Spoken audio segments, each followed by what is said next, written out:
knowledge by presenting around the world, most recently in Serbia and New Zealand, as well as with US institutions such as the Brooklyn Museum of Art, the Metropolitan Museum of Art, and the National Historic Preservation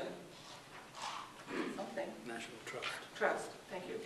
Just to name a few. He was appointed by Governor Easley to the North Carolina Center of the Book and the North Carolina Museum of Life and Science. He represents us well. Please join me in welcoming Dr. David Carr.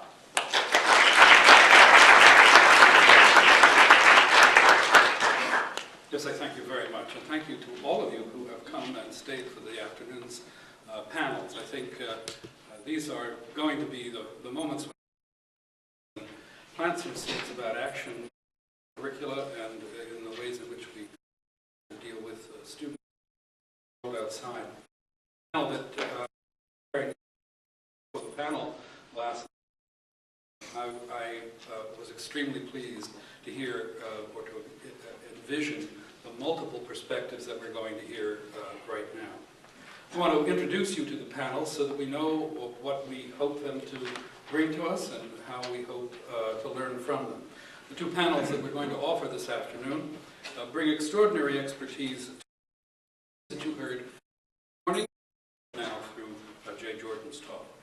And they will, of those themes, help us, those of us who educate, to address the kinds of information we need if we're going to anticipate a climate of steady social and technological change.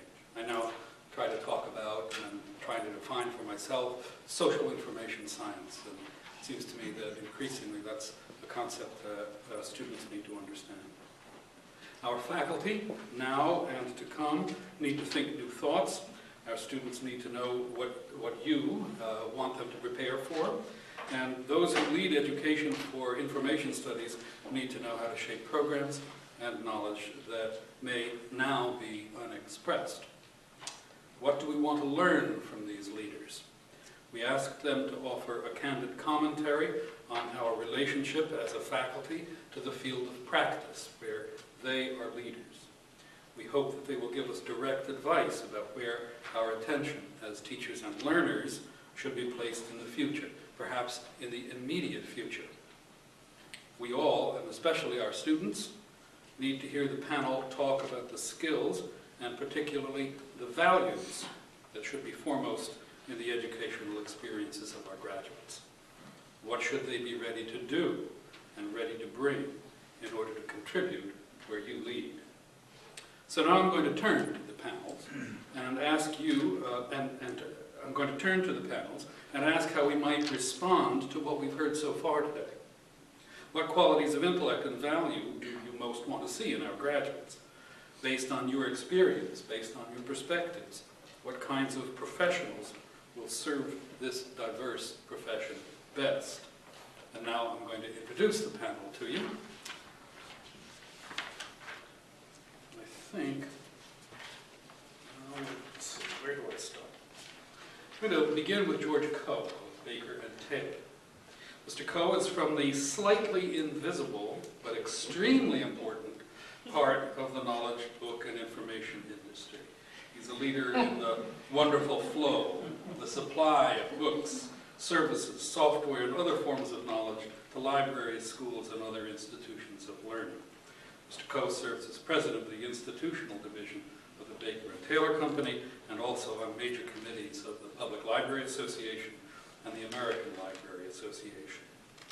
Charles Brown, here at this end of the panel, directs the award-winning Public Library of Charlotte and Mecklenburg County, North Carolina, a recipient at the White House last month of a 2006 National Award for Museum and Library Service, perhaps the most significant achievement in public librarianship today. Over more than a century, his library has become one of the nation's premier public libraries, with 24 locations, 1.6 million volumes, and more videos, DVDs, and CDs than even this audience can experience in a lifetime. Judy Russell, of the Government Printing Office, is the nation's official publisher. She is the superintendent of documents at the U.S. Government Printing Office, leading in the provision of federal, congressional, and judicial information from America to the world. In this way, she occupies a key position in American democracy. Previously at the GPO, Ms. Russell directed the Office of Electronic Information Services and participated in the development of GPO Access, providing online access to more than 2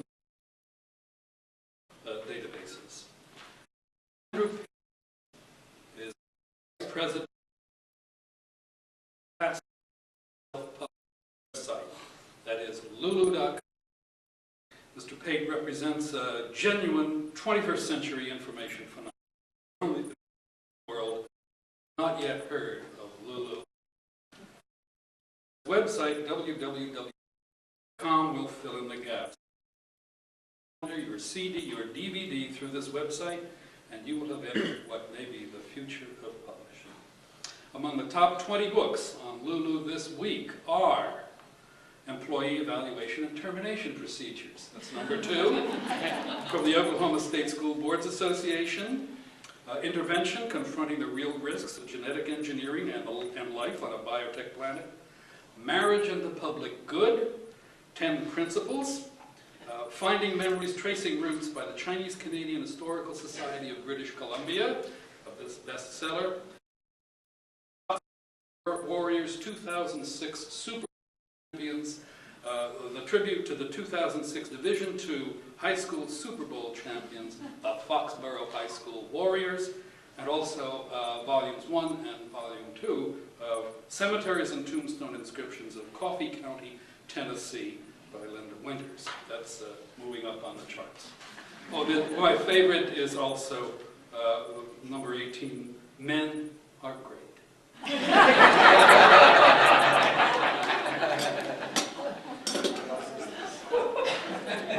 It's not my book, I'm just a librarian here. The website also contains information about Lulu Radio, Lulu Blog, Lulu Swag, and Lulu News, and apparently Team Lulu wants you as well. So I'm pleased to announce that this group will begin first talking about the kinds of things that they bring to us based on the questions that I ask. And then there'll be opportunities for them to talk among each other and to take some questions from you. Mr. Coe, would you begin? Well, since I represent the stealth organization, this company, it was good to hear Jay talk a little bit about how information is managed from what people have. My company is about what you should buy or what you should have. And how do you marry both of those to make better decisions into what should be in your library? In order for us to do that, we need experts in the field. We hire annually 20, 30, 40, 50 qualified librarians that have a lot of experience in different areas. Our total librarian base right now is upwards of 250, and soon will be 300 professional librarians in various aspects in our business. Evaluation of content, evaluation of circulation, evaluation of data that either comes in all types of format. Today, my world is 7 warehouses, 20 million books, 1.4 million unique titles, of which I add 250,000 new titles every year. How in the world are you going to figure out which one you need for your library? What is your collection development plan? What are your curriculum programs? What is your student population? What is your patron population going to need? That's my job, and that's the job of professionals that we hire. It's not just about a functional position, it's about an entrepreneurial situation. And what I find troubling is that, and I leave this to the faculty, and we've talked a lot about it yesterday, is a redefine of where librarianship or information science needs to go. Because the library community is moving to outsourcing. They have to be. They need to be efficient. They need to manage content in a way to make it most efficient to get to you, the student, or get to the patron. Well, books are heavy, they're expensive, the cataloging, the technical services, the research, the data, the enhanced information, it's difficult for an institution to grasp. So they're coming to the private sector to do that, whether that is information flow or whether that's the bricks and mortar part of our business. What also is we talked about Google. Well, Amazon's competing as well. They are competition to you. All right? They are defining what the new access points are. And I'm going to talk out of both sides of my mouth now because I'm the largest supplier of Amazon. A good chunk of the books that drop in what we call customer direct fulfillment comes from a Baker and Taylor warehouse. Nobody knows it. We are, again, the stealth company, and that is our role. Back to the library world and back to how libraries into more entrepreneurial concepts of and managing their business. For you and for a faculty, you need to understand what our mission is and what our we are. The more profitable we are, the better we serve. And it's all about the value that we instill in that. So I welcome conversations today to talk about what I'm talking about is what skill sets do you need? How do you be entrepreneurial? Where do you need to go when you think about the private sector versus and your education if you want to take that avenue, because many people do. But I certainly would like to take more graduates directly out of school into our way and extend that continuing education both from Baker and Taylor and the school's point of view. With that, I'll move forward. Judy, would you like to speak next? Okay. And I'm actually going to speak for myself, but first for someone who couldn't be here today, but who sent some comments by email that a number of us thought were of sufficient interest that it would be worth sharing with you, and that's Lava, who's the president of Access Innovations and another member of the Board of Visitors. And so I'm going to read you very quickly her comments, and then I'll make a few of my own. Marjorie is saying, I'm in private industry, a for-profit corporation, and in the business of building databases, control vocabularies for organizations. In the process, I had a second operation and a software company for automatic content creation, chorus creation. So you can see that her business is very closely related to all of the things that you've studied. I would like to see balance in the curriculum between technology advances and actual productivity. What is the ROI on each library take? Translate into a better community, better business, or better world. I find many graduates of LIS programs could use orientation to the job demands. They're generally lacking in basic business skills, how to conduct or even to a meeting, understanding the nature of the business environment, and really every one of our libraries is a business. How to come up with a solution to a problem and think outside the box. Many find a standard 8-hour day a challenge to complete. The importance of the part they play in a project. They're usually taught something about the expense side of the budget, how to ask for money, but not anything about how to get money for their needs and programs. Where money comes from and how to get their share. I would like them to be taught the value of time, their time. Everyone wants to get paid a lot when we graduate. Why should we? What's the value of their time? How does it translate into value for the organization? What serves this profession best is a keen mind, curiosity, and flexibility. The profession needs to be able to adapt to the new information world we live in. The nature of the workplace is changing rapidly. Understanding of the basic concepts, how we got to where we are, and the ability to adjust to a new environment quickly are crucial in today's world. So that's what Margie would have said to you had she been here in person, and I thought it was a strong enough statement that it was worth sharing, and saved me from some of the words that I might have said, because she's already said them, I think, quite well. In looking at the we're asked, it struck me that there are a number of things that I look for and generally find in the best people in our profession. One of them is ethics and integrity. We're a profession which the users have to trust us. They have to trust us with their questions. They have to trust us with bringing them appropriate and relevant information. And so that underlying ethics and integrity is really critical to that. I think we're also a profession that's heavily oriented towards service. And we ought to take as much delight in finding the right answer for that patron as the patron does in having that right answer. So our own intellectual curiosity that leads us to be thrilled by the success, even though it's not meeting our specific need, but the need of someone else, I think is absolutely critical. Although I don't think many people would say that librarianship is a risk-taking profession, we need to be risk takers because we are in an environment that is changing rapidly. I was talking to somebody the other day and we came up with this analogy about the fact that we're in whitewater. The amount is so intense.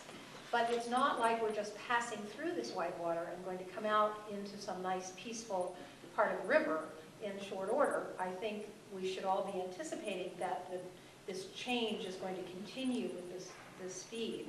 And therefore, we really have to be able to take control of that, plan for and manage it, and not be afraid of it.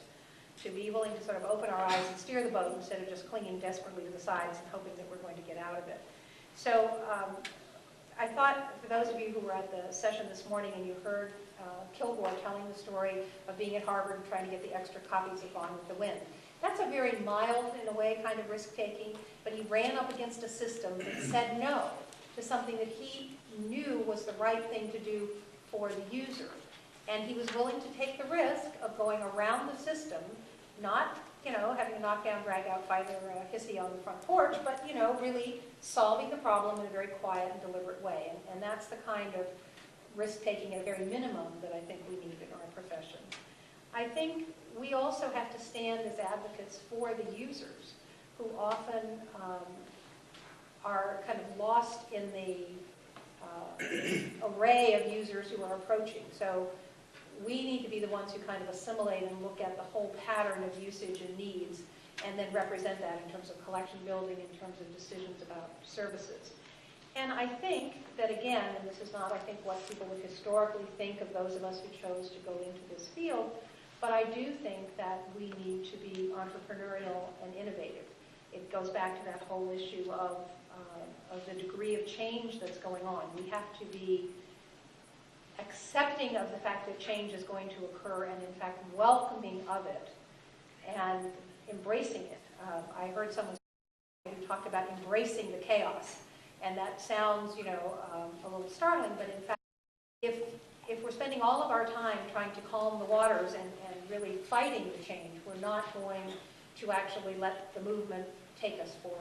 And so those are things that I look for and that I think are of the best and brightest in our profession. I think when I look at what I would hope that SILS would bring to its students and then into the professionals that would then come into our libraries and institutions, is a balance between theory and practice that gives enough grounding in theory to be able to grow and find something that's new and bring that theory into play, but also that practical.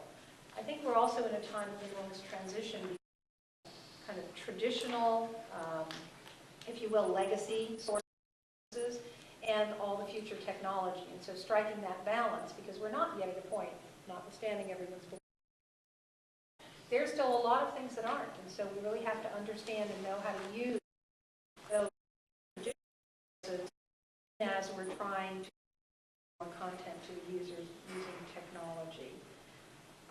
I really liked Jay's comment. He made it yesterday as well in the Board of Visitors meeting, but I think you need to know, and your faculty need to know, that you're not preparing for a first job or even maybe your first two jobs, but that you are preparing for a career. And therefore, there may be things that you need to be exposed to that you're not going to use in your first job, but that you need to be prepared for as you go forward. So I would encourage you, and I think is maybe more here in this particular school than in most, to be open to non-traditional careers. I've done some traditional library work. I've worked in the publishing side. I'm now working in government. There's a lot of opportunities to take the skills that you have for organizing and managing information,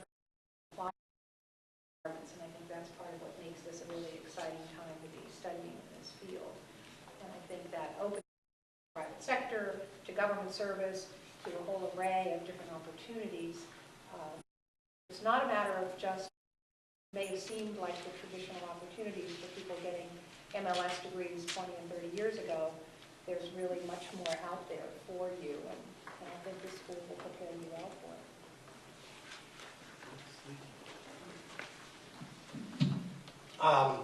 We may be the non-traditional side of this whole panel. That's okay. But also, I think the numbers are right. Last year, we hired about 58 people globally, and roughly 10% came from the school.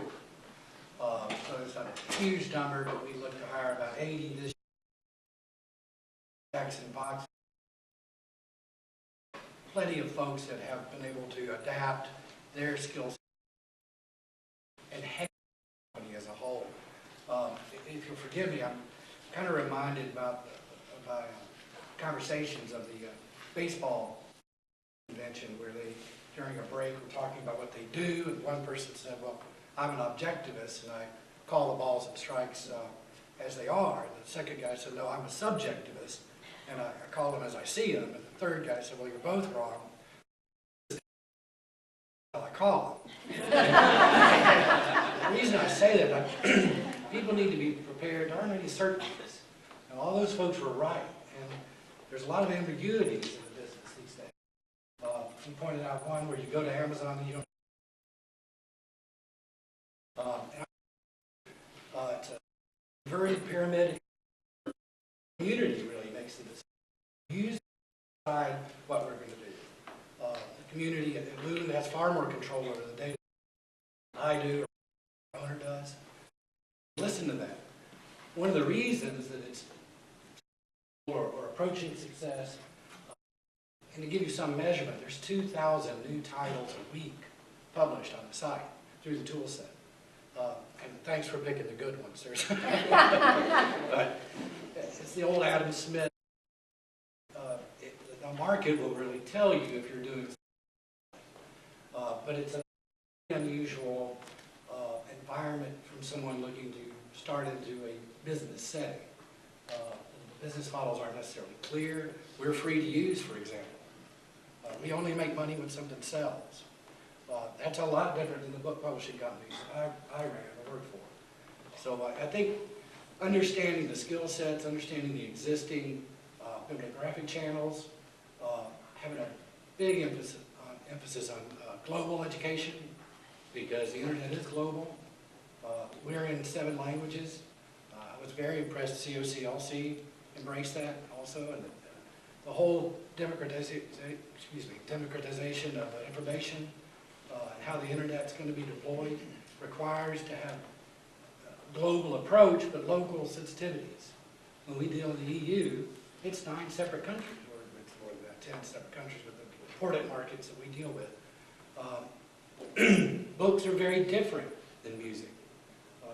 People are more generous, I think. They'll listen to foreign music or watch foreign film, but they're ethnocentric when it comes to their information. How do you... Another thing that's very, very important is that intellectual property has value. That has been, in many places, run roughshod over. That the creator has a right to control their content through the distribution channels. And whether it's economic reward or just the ownership of it, that needs to be preserved. And there's, you've seen the very different models, the Napster model, peer-to-peer networks. These are big threats to intellectual property. They've not gotten into books yet because some of the book industry is really old-fashioned and it's expensive. But when all the content's scanned in, who's going to tell you next what you should read? So I think that you really have to understand the old school also have an appreciation that there is value to the intellectual property in the creative process. A couple of other notes. Lulu is the long tail. If you've read Chris Anderson's book, speaking of value, he gets $25,000 a speaking spot now, so it's there is value somewhere. But our books, people ask us what are our best sellers, and that's really missing the point. The point is there's 120,000 objects that are set for sale every day, and they're micro markets accessible to micro users or micro consumers. And that is the definition of the long tail. If someone has a great seller in our model, we would hope that they get a traditional contract or they get some other method. Now, of course, they'll make more money through our site than they would a traditional method, but we don't offer all the marketing and in-store promotions and so forth. And I think the other aspect of it is being adaptable. And if you ask Jack or other people that have worked with it, it changes about every 3 months. And it's hard for some people to understand, hard for me to know what I'm going to do in 3 months, or not know what I'm going to do in 3 months. So coming out of a school and expecting to have a logical career path, or if I do this, it means that, it's not the case in our model, and I suspect not probably in many of the new models coming out of the board. Thank you. Present them from the vantage point of my public library experience. This coming September will mark my 38th year working in public libraries. I really started as a baby. I broke all the child labor laws. But 74, it was at the late Columbia University School of Library Service. As Judith mentioned, the school was the oldest in the United States, and the emphasis was on service, not science. And so service has always been my, and I think regardless of what kind of library you plan to work in, I hope that service will be one of your strong, you make a strong commitment to that approach. And realizing that Google has now become the gold standard for library science placement. I guess I approach librarianship with a missionary zeal. And Andrew Carnegie created as the People's Universities.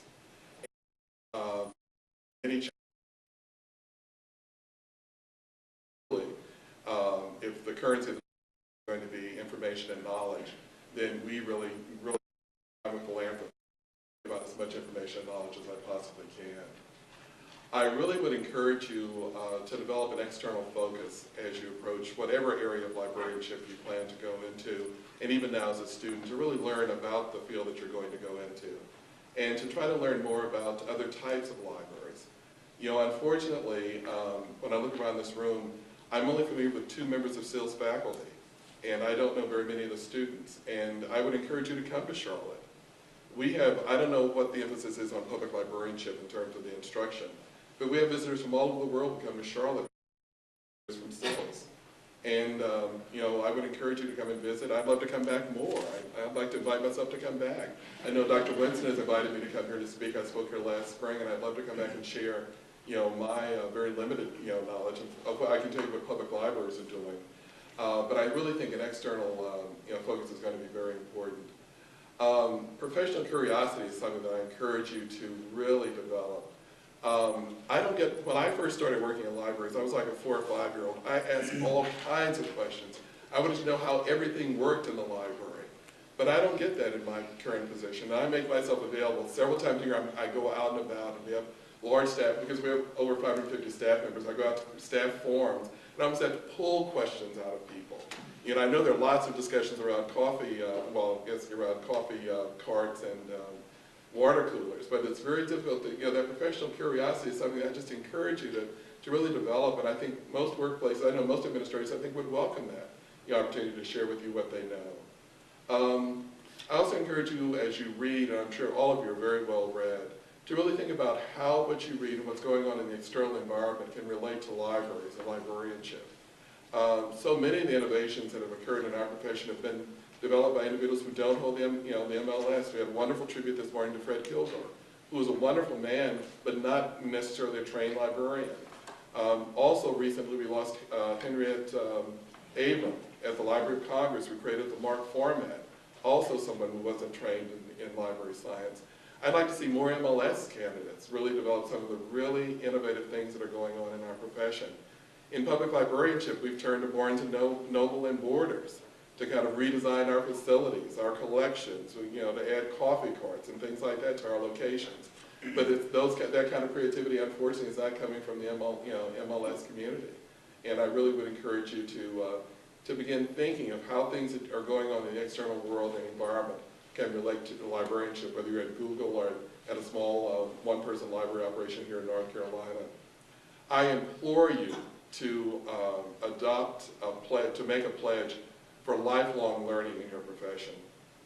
Once you get your degree, whether it's the MLS or the PhD here at, well, I'm sure you get the PhD here at SILS, you're going to continue to learn and to grow. But so many of my colleagues just really stop once they get the credential. And librarianship to me is just a lifelong passion. And I think it's something that you really need to make a commitment to continue to learn and to read and to become actively involved in your profession. This is a very rich profession. It's one that you're just beginning to get your toes wet with the MLS, and I think you really have a lifelong process of learning ahead of you. And so those are some of the things that I would really encourage you to do as you begin your career in librarianship. And I don't think you will be disappointed if you do that. One of the themes that I hear, and I think Julie introduced it, is the theme of risk-taking, and I also heard the word ambiguities, and about the need for constant transition because things are in flow steadily. Can any of you talk a bit about some specific things or encourage particular kinds of risk-taking that have been rewarded in the past or that you think need to be taken for real transitions to happen? I think that the number one challenge among professionals in any part of librarianship, whether it be academic, public, or school, is getting the most out of the money that you're given. Understanding that the financial aid that you get or the resources of budgeting you have needs to be cherished in the way of how do you maximize the services that you give to a community. We as librarians don't have accountability in our business. And I don't say that to be critical, but when we make a buying decision and it comes on our shelf and it doesn't move, who gets their hand slapped? You do that in merchandising at Barnes & Noble, you're fired. So it is risk-taking in the sense that how do you manage the content that your job is in front of you? Risk-taking, for example, deals with efficiency. So I want to talk a little bit about an entrepreneurial thing that our company is offering primarily to public libraries and community colleges. We developed a hosted bookstore. It's a virtual bookstore. It was an product that we bought. They used home nurses, particularly, with product that they couldn't get at the library.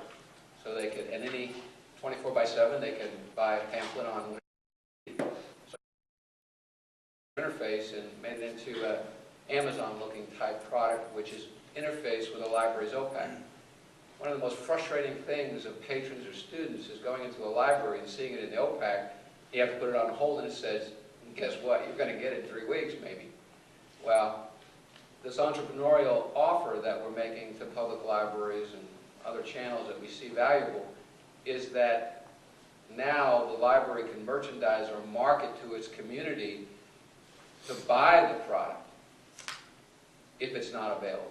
So we link buy buttons to the OPAC that goes to a hosted site for that library. It's branded for them.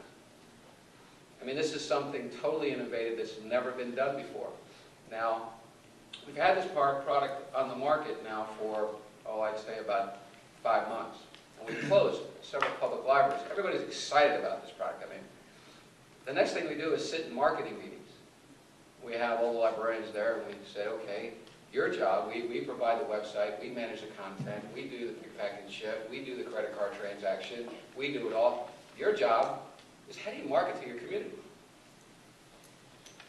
A lot of blank noise when we sit there and understand what's that all about. That's an entrepreneurial opportunity for us. And I do that, and I say that because it's in the public sector, and Charles Library does it extremely well. They have excellent people that understand the demographics of the community. But that's a business entrepreneurial venture that just services beyond the norm of what librarianship is. It does 2 things. The proceeds go directly to the library. They become a retailer. I provide them terms and conditions.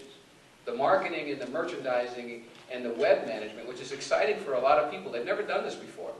They literally have an entrepreneurial site to gain money. Now, I'll give you some interesting statistics. Just to give you an idea, In a public library sector, most larger public libraries have circ stats in the neighborhood of 6 to 12 million.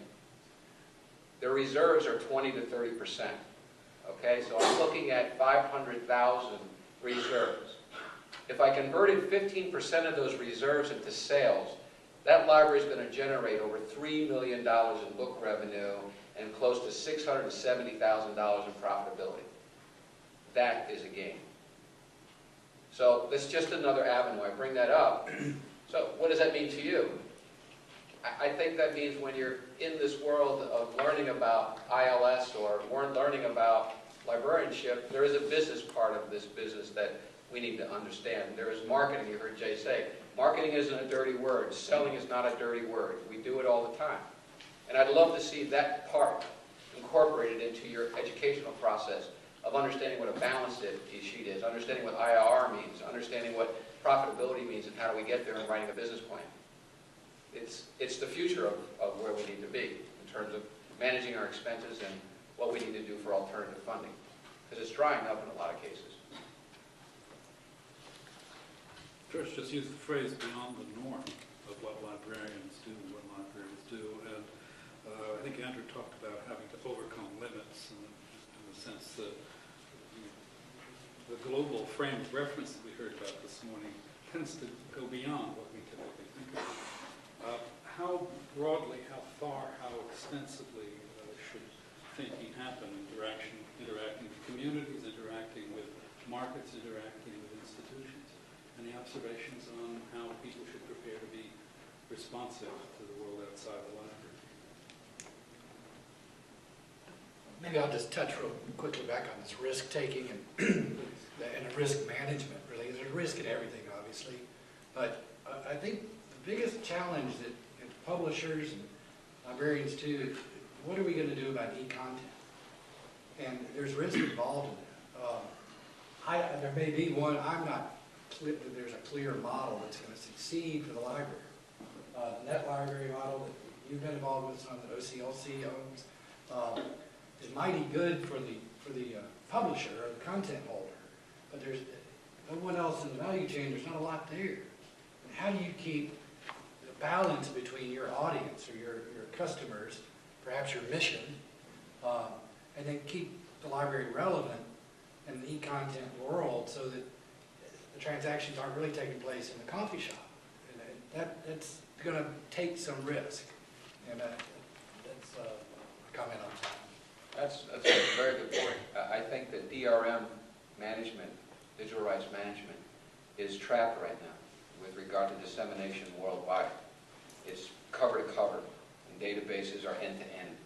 There's no resource sharing allowed because of literary agents and the profitability, how it's managed in the book industry.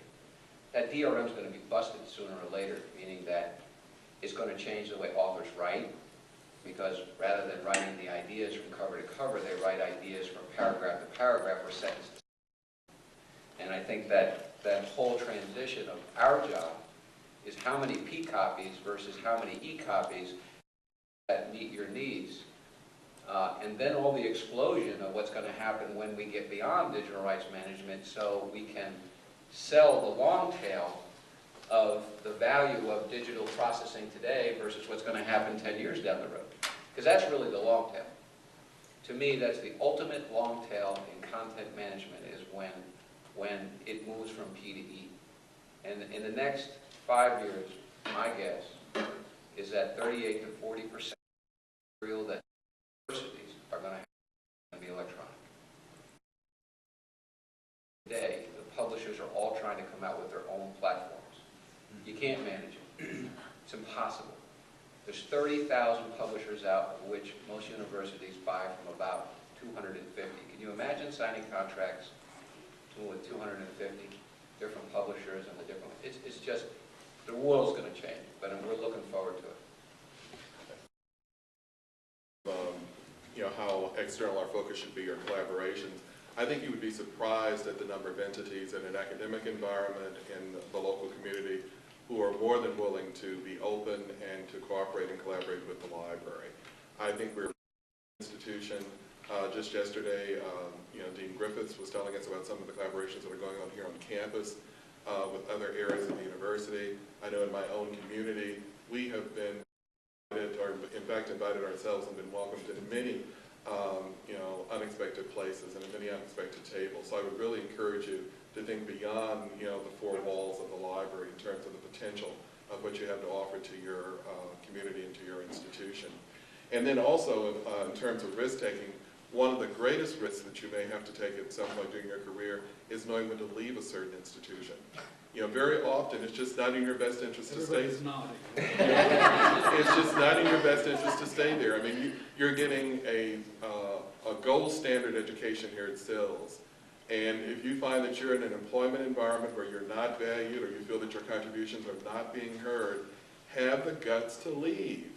I have so many friends who are just miserable because they have stayed in a particular environment too long and have become trapped, or feel that they feel as though they're trapped in a place where they don't want to be. And I can't think of anything worse than waking up every morning and dreading going to work. And so that may be the greatest risk that you will ever have to take, is knowing when to leave a party. But SILS is going to give you a credential that will enable you to do that, to move on. Folks out there, do you have questions that you'd like to ask our panelists? We can take, let's say, 3 questions from you. Joanne. I wanted to follow up on Cheryl's comment about the need for lifelong learning in our profession. And let me just start with a comment, which is that the libraries or information science neither are licensed professions. In librarianship, I think we've got more of a brand name as a profession than the newer information science area, but neither really has a requirement for lifelong learning. And I'm just wondering if you think that we need to move more in that direction. If we were in dentistry or nursing or social work or some of the other major professions, we would have to pay a very hefty licensing fee, and then we would have to reaccredit. Now, as far as I know, medical librarianship is the only area where you have to reaccredit to the Academy of Health Information Professionals every 5 years. But even that is a struggle in our association to keep that going. So, how can we meet that challenge? How would you see, would employers buy into some sort of system where people do go back periodically and upgrade or get that? But how can we foster that idea of lifelong curiosity, lifelong education? It's interesting you should mention that, because we had an interesting side conversation yesterday about the value of that, and I certainly think it would enrich our profession, but the ability to enforce that at this point might be a challenge. You have some institutions that I believe would see the value of supporting that. Some communities and organizations would see the value of supporting that and would make funds and time available for re-credentialing. But I think there would be a lot of communities and organizations where that would be very difficult. And also, I'm just wondering, as a profession, how receptive we would be in terms of at this point. I think there's so many people who get that that credential and feel as though, well, it's over now. I'm home free. I think our initial within our own ranks, and then overcome that hurdle. I would certainly support that and be an advocate. I think we would have much to gain, but I think it might be a long, difficult road. Well, and I think it ties back to the comment I made about the amount of change that's going on in the profession. I mean, perhaps, I doubt that it's true, but you could simplistically say that it might have been true that 20 or 30 years ago, what you expected to have be different in your profession, was not as dramatic as what we're seeing day over day, month over month now. And so I think it probably behooves us to advocate for that kind of refreshing of knowledge. Jay threw up all those icons and said, how many of these can you identify? I think I had an experience early in my career of being sent around. I was working in an engineering library, and I had the opportunity to travel to 5 or 6 of the best engineering libraries in the country, because my company wanted me to have a model for what we were trying to build there as a new library. And I went to one place and I met this remarkable woman who'd been there for more than 30 years, was getting close to retirement, was so open and willing to share, and when automation came up, she just stopped. And she said, I don't do that, I'm not willing to learn it, it's too late in my career. If there are people on my staff you can talk to. And you know, what has stayed with me about that trip is her comment, and I must ask myself at least once a month, I'm not doing that, am I? You know, what is it that's suddenly going to come up in my life where I'm going to say, enough, I can't learn that, I don't want to learn that, you know, you're asking too much. But there are people in our profession who are doing that and are reacting like that to the new technologies, and we need to help them over that hump. But we also need, I think, starting out with new people in the profession to try to help them have their eyes open to the fact that I wonder if that's happened because we haven't had a system of other professions. And so I think we really need to attend to this sooner rather than later, because if people are then in a situation where they just haven't learned along the way, then they're really going to be in a more difficult situation than if we kind of try to build in more of this. So, you know, it really behooves us as we face, you know, the changing demographics that are going on. Can I ask a quick follow-up question on that? Dave Jordan was kind of career management thing, you know, coming back every once in a while. So if SILS were to mount that, would you as employers pay for your staff to come? Yes, we would. And I think it's contingent on how knowledgeable the staff is and the faculty. I'm not going back to same old, same old. There's just so much change in our industry. I think it's the responsibility of faculty to be engaged, and not just engaged as an observer, but engaged as a consultant or engaged as getting involved in projects that would be either in the public or the private sector. I'm not sure that that's accomplished today, but I think yesterday in our meeting we talked about that we would share in the expense of having certain segments of our business come here for education, whether they're MLS or not. I don't need to just send MLS people to be here in schools. I see other people who are as educated because of sheer experience could come here and learn and share, and share it in a very positive way. So, yeah, I would look to. it could be an area for SILS to take lead and a model for others to compete with and challenge. But I think it would certainly, in my mind, add a level of value to a new librarian that I hired to know that I wasn't going to be alone in figuring out what was the training that I needed to give them year over year sharp and to keep them growing in my organization. So knowing that I had that partner would tend to cause me to recruit from this school over another school. I think the challenge, I'm sorry. No, go ahead, Charles. I think the challenge, and Charlotte-Mecklenburg is a public library that would certainly support that, and that was a side conversation we had yesterday.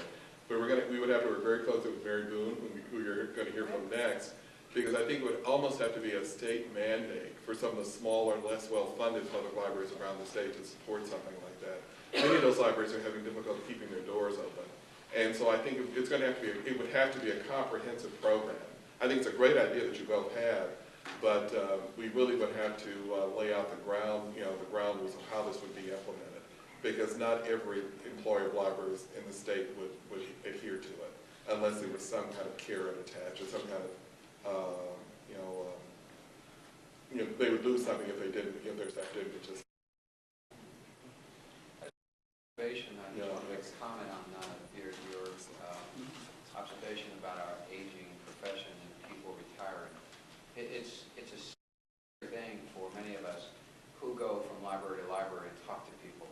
And I go to many libraries and I see movers in this industry just walking away, leaving, retiring, because can you blame them? They work at an institution, they work for their 25 years, and the rainbow is sitting out there for them and they can consult. But those people need to be the leaders in the industry. And how many times have they been mentors to bring other people into it? It's, the skill sets in certain library degrees are just going away. And it's one of the reasons that outsourcing is becoming a lot more popular, because there's nobody to fill those roles. But somebody should still define what the end product or the end result should be. Not just the vendor. Those vendors are just worried about profit. But it needs to be what's for the betterment of the community that you're serving. A brief question? Actually, this is a segue. The other piece of this that we haven't really talked about is professional organizations. And of course, I'm speaking with my SLA hat on, forgive me for the bias.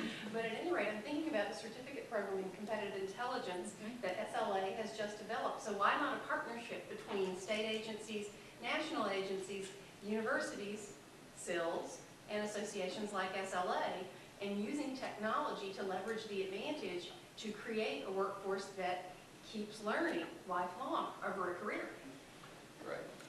Well, and SLA has done some great things with their Click U by providing something that does do that distance learning too, because you know, if you're in Charlotte, if you're in Chapel Hill, you may be able to get to a class. Then not only is it the time and expense of the class,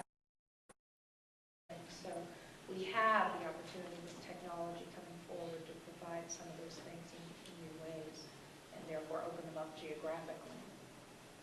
With those comments on self-renewal and adaptation in institutions, let's close this panel. You've only seen, this is only half of it. We're going to double the perspective that you have in the next few minutes. So George, Judy, Andrew, Charles, thank you so much for your contribution.